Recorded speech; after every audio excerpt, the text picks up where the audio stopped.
Hi everyone, wanted to talk to you about Saliva Ejector Backflow and some of the newer products that are coming out and why a disposable really is the only way to go when addressing saliva ejector backflow in your office. So a couple things here.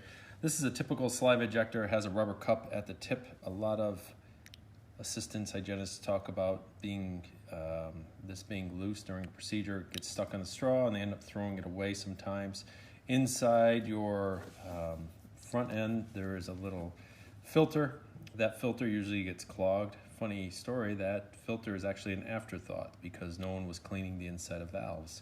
And then backflow started getting discovered out there and they realized you better start catching debris before it starts getting clogged in the valves, back into the line, back into the trap. So trying to catch it ahead of time. Your little turret, which has two O-rings, that collects quite a bit of debris on each procedure. If you were to look at this after one procedure, you'll see everything from saliva to blood to some particles on it.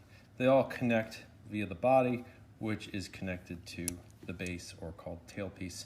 That tailpiece, whenever we go into an office, usually is clogged with debris, whether you flush or don't flush. So a couple misconceptions about flushing, and I know a lot of the companies out there talk about it cleans it and makes it sparkly. If you take a look at the two photos down here, this is a line that basically hangs down. So when not in use, your suction is turned off and it hangs on a hanger. When you turn it back on, sometimes you'll hear that slurp. That slurp is that big gulp of junk that usually gets sucked right out immediately, and then you'll hear it go down the drain. This over here is a line that is freshly flushed. So if you take a look at this here to here, it's like a Drano. So it's not necessarily cleaning line, it's more or less opening line. The same can be applied inside your valves. A lot of time you'll see a green film on the sides and the inner walls, and same with on the base here. You usually see a bloody dark spot on the side linings there. You'll also know how well you're cleaning it if it freely swivels. So these instruments are designed to perform with you and not against you, just like a hygiene handpiece. So when it's working or hanging off a patient, you want it to be able to swivel freely so it adjusts and doesn't get tangled. So why is it important to use a disposable product for a saliva ejector backflow preventer?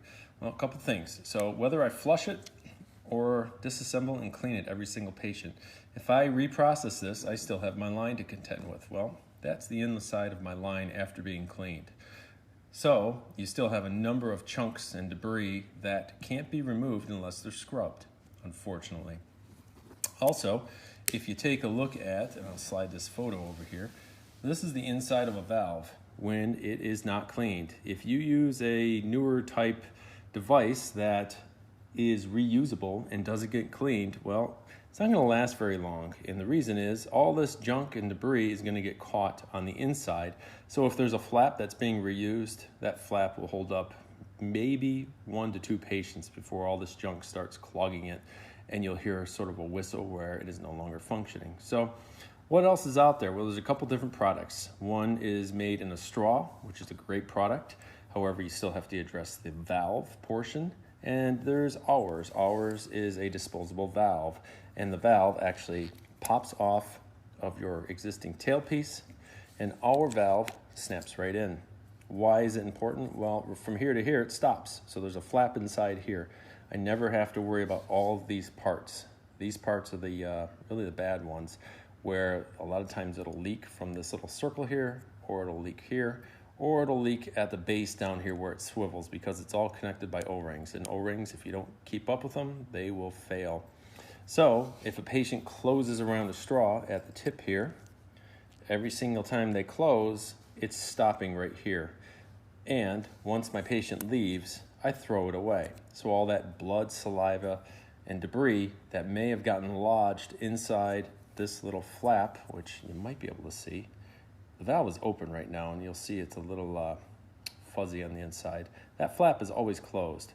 Just like all backflow preventers, it stays closed unless something lodges it. Well, look no further than the pictures behind here to show that it's pretty commonplace in all the offices we go to that if this is not disposed of every single patient, protecting them, you're going to have some leak coming from backflow. And the whole point of a backflow preventer is to stop backflow. So, hope that's helpful. We sell them through your dealer near you, whether it's Henry Schein, Patterson Dental, Benco Dental, or DHPI. And we also offer a BOGO, so buy a bag, get a bag right now. Hope that helps. Contact dovedentalproducts.com for more information.